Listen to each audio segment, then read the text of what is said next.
രാമായണ പാരായണങ്ങളെല്ലാം എഴുത്തച്ഛൻ്റെ അധ്യാത്മരാമായണം കിളിപ്പാട്ടിനെ കേന്ദ്രീകരിച്ചാണ് നടക്കുന്നത്.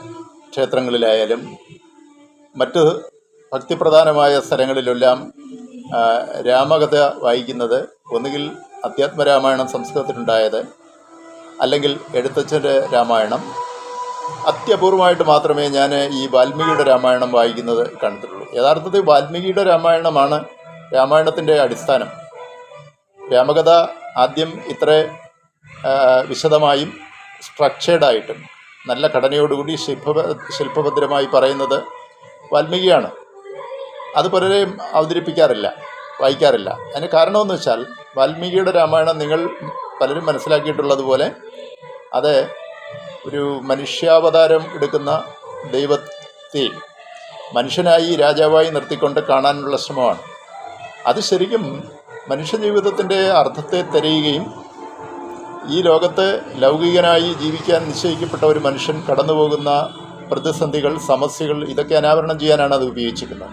അതുകൊണ്ട് ജീവിതത്തിൻ്റെ ഒരുപാട് ദുർഘടങ്ങളും സന്തോഷങ്ങളും സന്താപങ്ങളും ഒക്കെ നിറഞ്ഞ ഒരു കൃതിയായിട്ടാണ് അത് കടന്നു വരുന്നത്. അത് വായിക്കാൻ അധികം പേർക്ക് അതുകൊണ്ട് താല്പര്യമില്ല. നമ്മളൊരു പാശ്ചാത്യ ഇതിഹാസം വായിക്കുന്നത് പോലെ അതിനേക്കാൾ ആഴത്തിൽ സൂചനകളും ധാരണകളും നൽകുന്ന കൃതി എന്ന നിലയിൽ നമുക്ക് വായിക്കാൻ അതിനോട് ഇപ്പോഴും പ്രതിപത്തിയില്ല എന്ന് എനിക്ക് പലപ്പോഴും തോന്നിയിട്ടുണ്ട്. ചില ഉദാഹരണങ്ങൾ പറയാം. ഒന്ന്, ഈ രാമായണത്തിൻ്റേതായി നമ്മൾ പ്രചരിക്കുന്ന പല സങ്കല്പങ്ങളും വാൽമീകിയുടെ രാമായണത്തിൽ വരുമ്പോൾ തിരുത്തപ്പെടുന്നുണ്ട്. ഒരു ഉദാഹരണം, യുവരാജാവായിട്ട് രാമനെ അഭിഷേകം ചെയ്യാൻ ദശരഥൻ തീരുമാനിക്കുന്നു. അതിനുവേണ്ടിയുള്ള ഒരുക്കങ്ങൾ നടക്കുകയാണ്. അപ്പോൾ തീരുമാനിക്കുന്ന സന്ദർഭം സംബന്ധിച്ച് വലിയൊരു പ്രതിസന്ധിയുണ്ട്. അതെന്താണെന്ന് വെച്ചാൽ, നമ്മൾ വിചാരിച്ചിരിക്കുന്നത് രാമൻ്റെ അഭിഷേകം നിശ്ചയിച്ചപ്പോൾ മന്ദര ഇളക്കിവിട്ട് കൈകേയി വന്ന് ദശരഥനോട് അതിനെ എതിർക്കുകയും തനിക്ക് പണ്ട് നിശ്ചയിച്ചു തന്നിട്ടുള്ള 2 വരം ആവശ്യപ്പെടുകയും അതിലൊന്ന് രാമനെ കാട്ടിലേക്ക് അയക്കുക, തൻ്റെ മകനായ ഭരതനെ രാജാവാക്കുക, ഈ 2 ആവശ്യങ്ങൾ ഉന്നയിക്കുന്നു. ഇതിനെ കേന്ദ്രീകരിച്ചാണ് ആ കഥയുടെ പ്രധാനമായ കേന്ദ്രം നിശ്ചയിച്ച് നമ്മൾ പറയാറുള്ളത്. യഥാർത്ഥത്തിൽ ഈ സംഭവം അവിടെയൊന്നുമല്ല കിടക്കുന്നത്. ദശരഥൻ്റെ ഉത്കണ്ഠകളുമായി ബന്ധപ്പെട്ട ഒരു വലിയ പ്രശ്നത്തിൻ്റെ മുമ്പിലാണ് ആ സംഭവങ്ങളെല്ലാം നടക്കുന്നത്. ദശരഥൻ നേരത്തെ നിശ്ചയിച്ചു വെച്ചിട്ടുണ്ട്. അദ്ദേഹത്തിൻ്റെ മനസ്സങ്ങനെ പറയുന്നു എന്ന സൂചനകൾ അതിനകത്തുണ്ട്. അതായത് അദ്ദേഹം വല്ലാത്തൊരു ആശങ്കയിലാണ്. രാമനാണ് ദശരഥനെ സംബന്ധിച്ചിടത്തോളം ഇഷ്ടപുത്രൻ. മൂത്തപുത്രനായ രാമനോടാണ് കൂടുതൽ ഇഷ്ടം. മാത്രമല്ല, രാമൻ വളരെ ലോകപ്രിയനാണ്. രാമന് ഒരുപാട് ഗുണങ്ങളുണ്ട്. നിങ്ങൾക്കറിയാം, വാൽമീകി അന്വേഷിക്കുന്നത് 16 ഗുണങ്ങളുള്ള ഒരു മനുഷ്യനെ അന്വേഷിച്ചാണ് രാമനിലെത്തുന്നത്. കൊന്നോസിൻ സാമ്പ്രത്യം ലോകയും ഗുണവാൻ കശ്യവീര്യാൻ എന്നൊക്കെ പറഞ്ഞ് നാരദനോട് ചോദിക്കുന്നുണ്ട്, ദേവർഷിയായ നാരദനോട് ചോദിക്കുന്നുണ്ട്. അപ്പം ദേവർഷിയായ നാരദൻ പറയുകയാണ്, ഇക്ഷ്വാകു വംശപ്രഭു രാമോ നാമ ജനൈശ്രുത. രാമൻ എന്ന പേരിൽ കീർത്തി കേട്ട ഇക്ഷ്വാകു വംശത്തിൽ പിറന്ന, രഘുവംശത്തിൽ പിറന്ന ഒരാളുണ്ട്, അയാൾക്ക് ഇന്ന ഗുണങ്ങളുണ്ട് എന്നും കൊണ്ട് ആ കഥ പറയുന്നത് നാരദനാണ് വാൽമീകിയോട് പറയുന്നത്. അപ്പോൾ ഈ 16 ഗുണങ്ങൾ മനുഷ്യലോകത്ത് ആവശ്യമായ ഒരു നരനായി ജനിക്കുന്നവർക്ക് ഈ ലോകത്ത് ധർമ്മിഷ്ഠമായി ജീവിക്കുവാൻ ആവശ്യമായ ഏറ്റവും നല്ല ഗുണങ്ങളെയാണ് ഈ 16 ഗുണങ്ങൾ എന്ന് പറയുന്നത്. ഈ 16 ഗുണങ്ങളിലും ഉള്ള ആളാണ് രാമൻ. അതിലേറ്റവും പ്രിയപ്പെട്ടതും ഏറ്റവും പ്രധാനപ്പെട്ടതുമായ ഗുണമാണ് ദശരഥന് ലോകപ്രിയത്വം. എല്ലാവർക്കും പ്രിയങ്കരനാണ്. അപ്പോൾ ദശരഥൻ വന്ന് മന്ത്രിമാരോടും തൻ്റെ ഉപദേശകന്മാരോടും പറയുന്നുണ്ട്, എൻ്റെ മൂത്തപുത്രനായ രാമനെ അഭിഷേകം ചെയ്യണമെന്ന്, യുവരാജാവായി അഭിഷേകം ചെയ്യാൻ ഞാൻ ആഗ്രഹിക്കുന്നു. അതിന് കാരണം എല്ലാവരും പറയുന്നു, ഇത്രയും സൽസ്വഭാവിയും രാജാവായി യോഗ്യനുമായ മറ്റൊരാളില്ലെന്ന്. ദശരഥൻ ഇങ്ങനെയാണ് അവതരിപ്പിക്കുന്നത്. മറ്റുള്ളവരിങ്ങനെ പറയുന്നു എന്ന് പറഞ്ഞാണ് അവതരിപ്പിക്കുന്നത്. യഥാർത്ഥത്തിൽ ഈ ദശരഥൻ്റെ ആഗ്രഹമാണ്.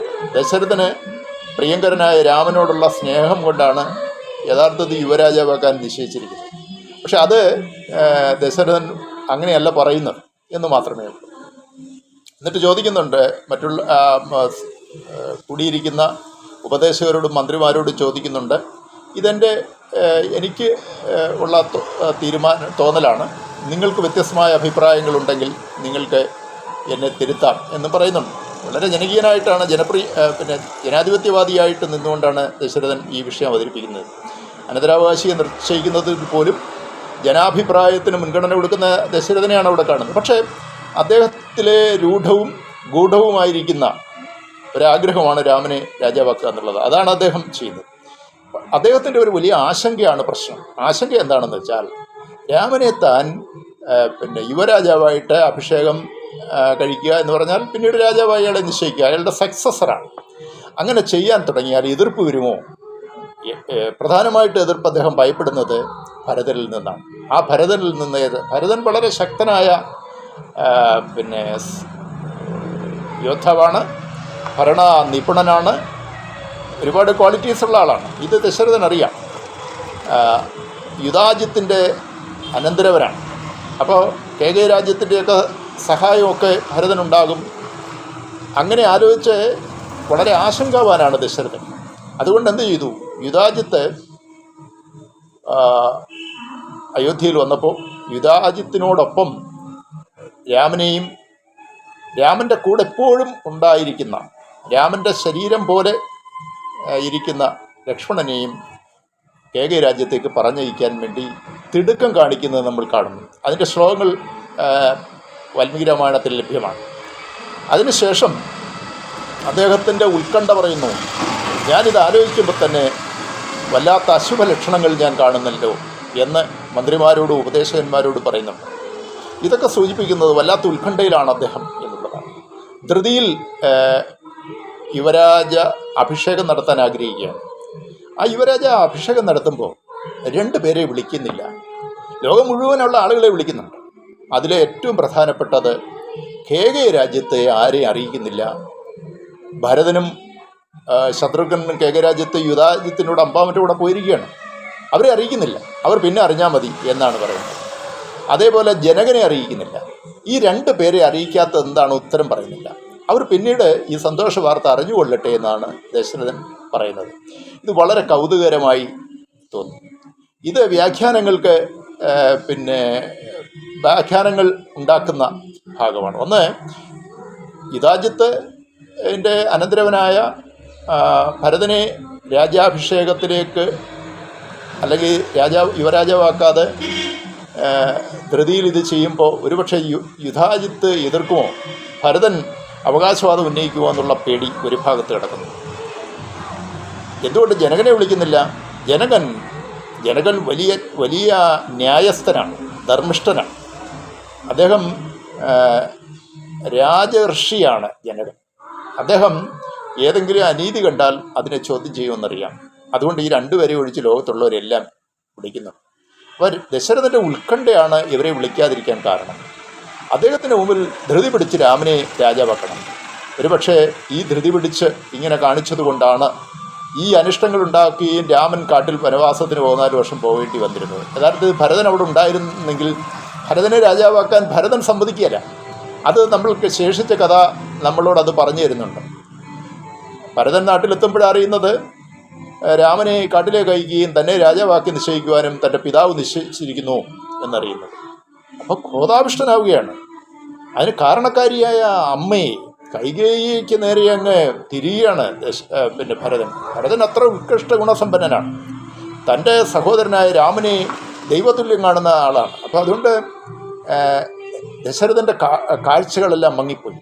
ഉത്കണ്ഠാകുലനായ ദശരഥൻ അമിതമായി